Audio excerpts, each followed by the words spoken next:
Went shopping, got some previously loved records. Let's discuss.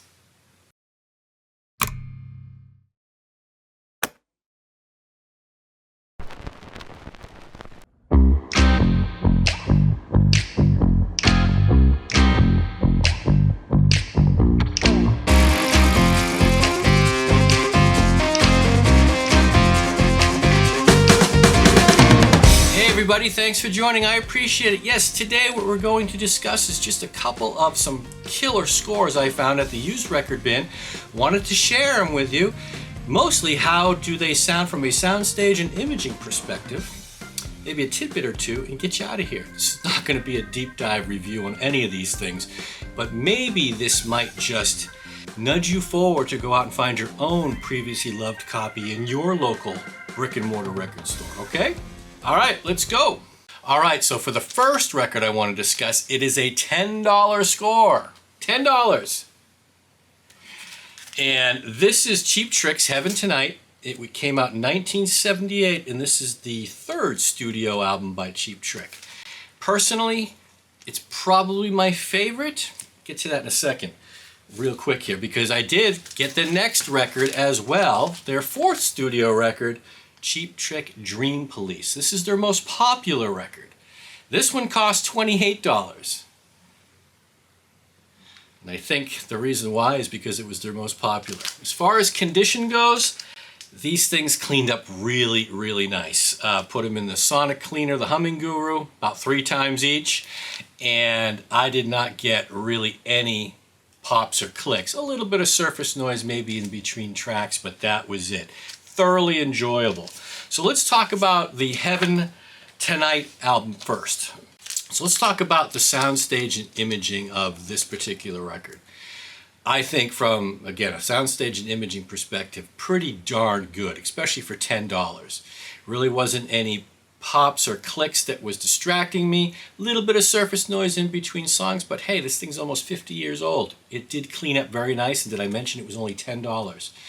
As far as the overall track list on this thing goes, I like it, and I think it's superior to Dream Police, again, which was the most popular record, I think, from a sales perspective. We'll get to that one in a second. This one was kind of in your face. This was nice. The soundstage was presented forward, nice wide, maybe 3-4 feet left or right of the speakers. The soundstage was a good almost 4 feet above my tweeters, which is getting near the ceiling, and it's getting almost down to the floor. Really, really enjoyable. For $10, this thing was such a nice find. Got me down the Wayback Machine for sure. Songs like Surrender, California Man, Vita Sane, On the Radio, Heaven Tonight, of course. Yeah, this one's got a bit more a bit more pop in it. A little bit more punch. The dynamics on this record was really good. If you can find one of these things in the wild, buy with confidence if this thing is, if it's clean enough for you. Soundstage and imaging is really good. And Cheap Trick's fourth studio album to come out, Dream Police, I did spend a little bit more for this. I spent $28. $28. Mostly because the condition was really good. The cover's really good condition, certainly VG+, and the condition of the vinyl itself was really good. Cleaned up nicely, and dropped the needle on it. You get a very similar soundstage to the previous record that we discussed about.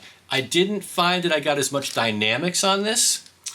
Still a very enjoyable record, great song list. Title track is killer.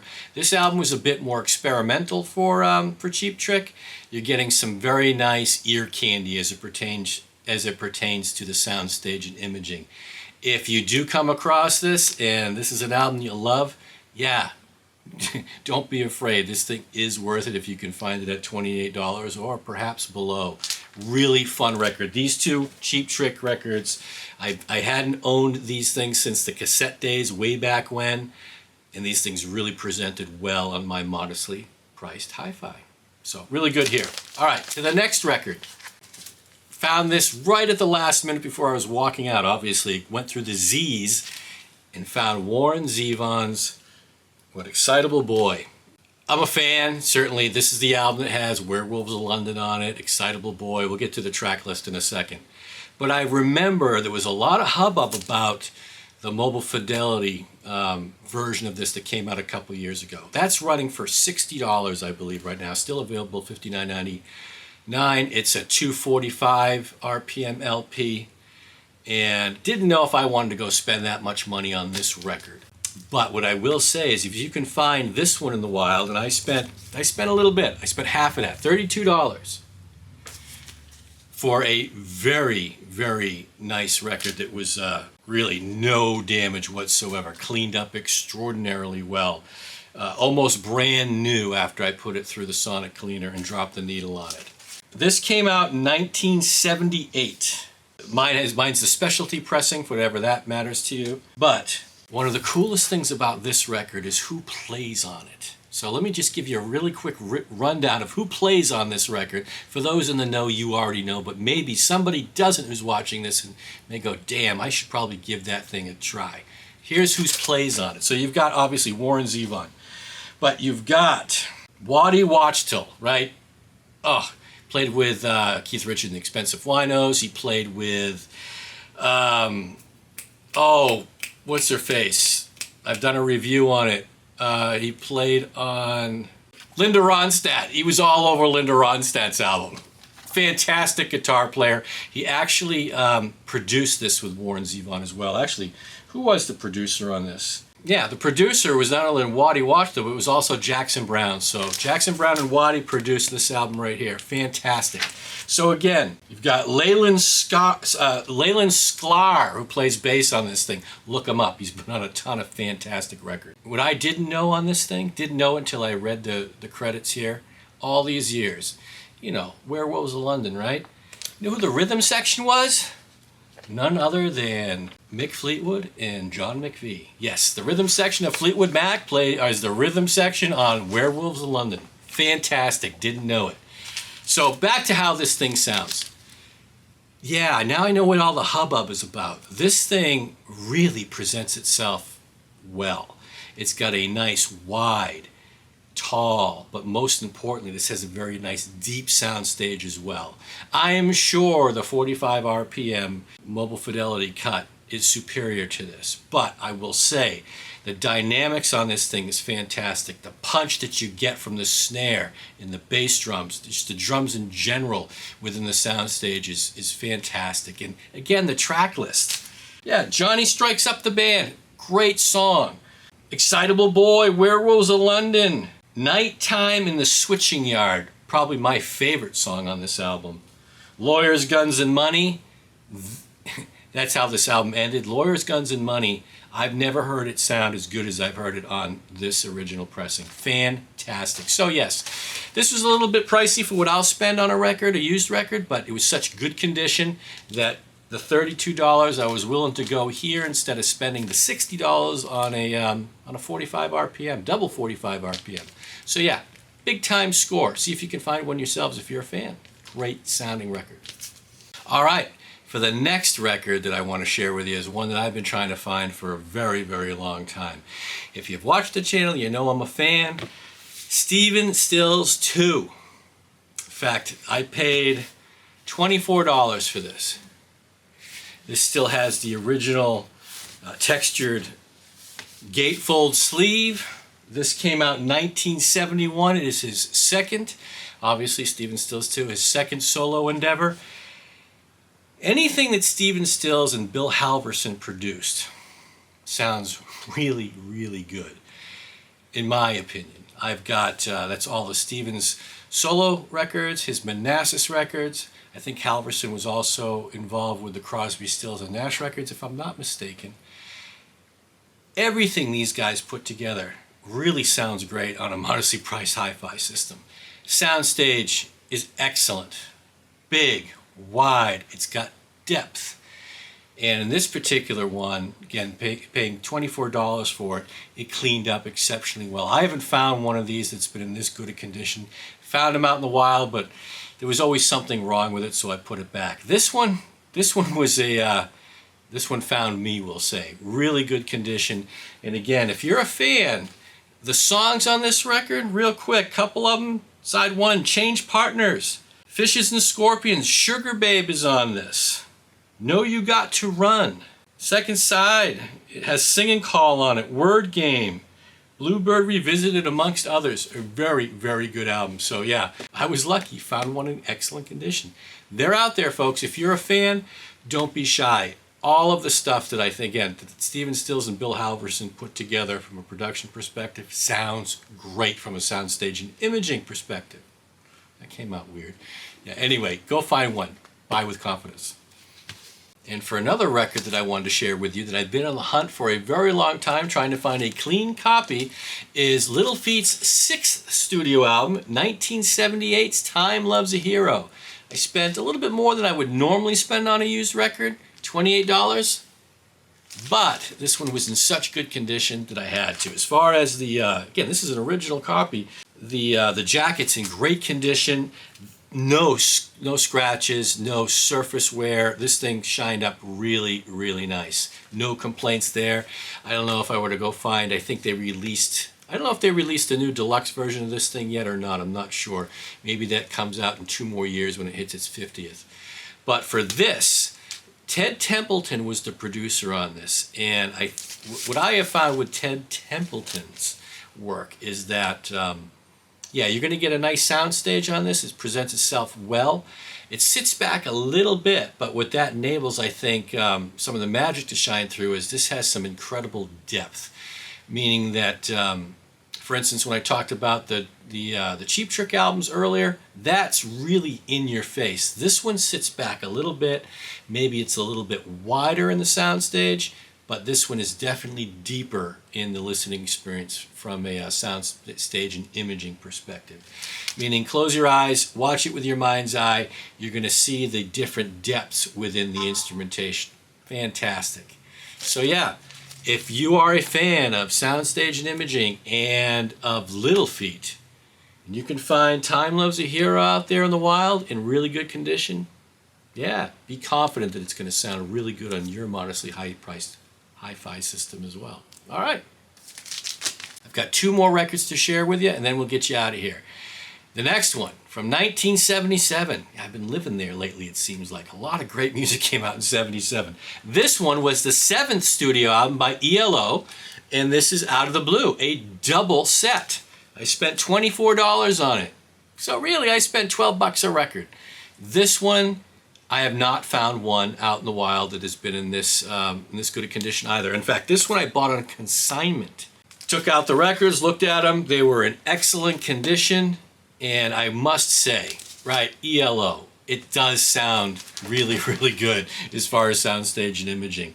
This was their most popular record, I believe, that came out. Some of the tracks on this record really brought me back to being that 8-year-old kid in the summertime of 77. Some of these songs, listen to this.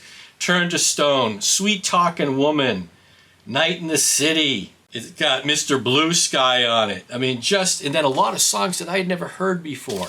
Yeah, this one was a lot of fun, cleaned up well, like I said, and soundstage and imaging, just a ton of fun.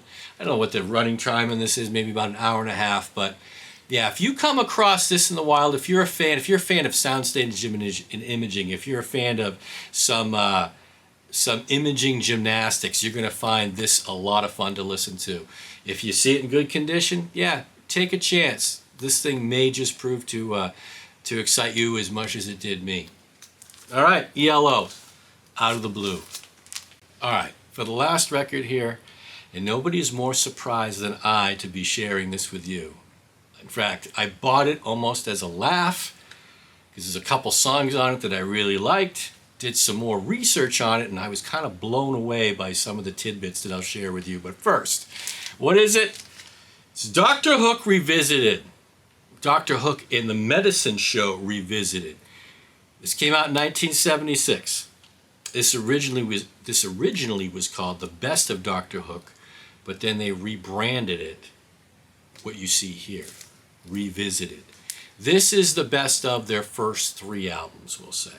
And some excellent song choices on here. Excellent song choices. So real quick, I'll read you some of the titles here. Sylvia's Mother, you've heard, well, for those in the know, you've heard of it, right? Sylvia's Mother, Acapulco Goldie, Freaking at the Freaker's Ball, Penicillin Penny. Cover of the Rolling Stone, you've heard that. Get My Rocks Off, Carry Me Carry, Roland the Roadie, and Gertrude the Groupie. Okay, so for those of my age, right, if you're a Gen Xer, and when this came out in 76, 7 years old here, 6 turning 7, I remember being a kid of a book called Where the Sidewalk Ends. I have a picture of it here. You may remember that as well. I remember us reading it in grammar school. Book of poems and short stories and illustrations. Anyway, for whatever reason, I still remember that, but I'm reading through here going, okay, who wrote all these songs? Shel Silverstein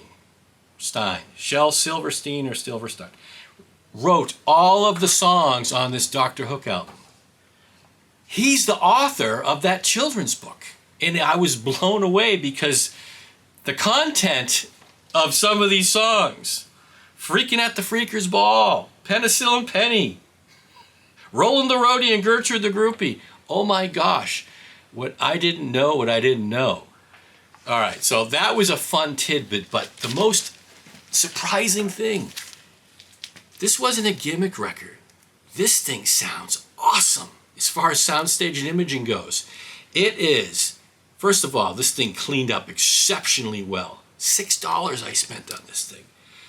And worth every penny and then some. I would have gladly spent, would I spend the most on any of these records? 32 for that Warren Zevon record? Yeah, I'd spend 32 on this. This sounds better than all of them, believe it or not. And that's from a soundstage and imaging perspective. Soundstage is big and wide. It is easily 3 to 4 feet outside left or right of my speakers. It goes to the ceiling. It goes to the floor. The tone stack is extraordinary. You're getting some, let's just say where it pushes forward the most, you're getting some luscious mids on this thing. The highs, you're getting sparkle with some of the vocals, the hi-hat and the cymbals, and you're getting some really warm, round bass. Excellent balanced tone stack in this record. And as far as the imaging goes, every instrument and every vocalist is locked into place. Nobody was more surprised than me. Again, $6, Dr. Hook. Yeah, you got great depth as well. This thing probably had, nothing surpassed this as far as depth go. That ELO record did not surpass this when it came to depth. The depth on this thing, it projected into the room by about a foot and went back towards the back wall. And in my space here, that's close to 4 feet of depth. Really, really good. So if you're a fan, heck, even if you're not a fan of vinyl, but you stumbled across this, go out there and stream this thing. This record is just a ton of fun. And again, for those of my age, after listening to this and listening to the lyrics, remember, Shel Silverstein, Where the Sidewalk Ends, blew my mind. I couldn't believe that was the same guy. So that's it, everybody. Just wanted to share with you some of the scores that can be found at the local used record store. With vinyl prices today going up and up and up and up, yeah, I'm finding more of my time kind of perusing the used store, trying to find that diamond in the rough. And right now, a lot of these used stores are going out there and buying collections left and right. So if you can get there at a good time, you've got an opportunity to kind of go through some of these new old collections before anybody else can get their hands on them, and you can find a pretty good deal on these things. And yeah, I mean, some of the new records that I've been spending probably been averaging close to $50 a record right now, or anywhere from $35 to $50 I'm spending on brand new records. But those are the ones like the Rhino High Fidelity. Just went out and ordered Stevie Nicks Belladonna. That'll be coming in soon, so I'm excited about that. Yeah, so anyway, that's it for now, everybody. Thanks for coming by. I hope this was fun, brought you down the memory lane to the Wayback Machine. All these records present themselves really well on a modesty price hi-fi system. Until then, take care, everybody. Go listen to some Dr. Hook.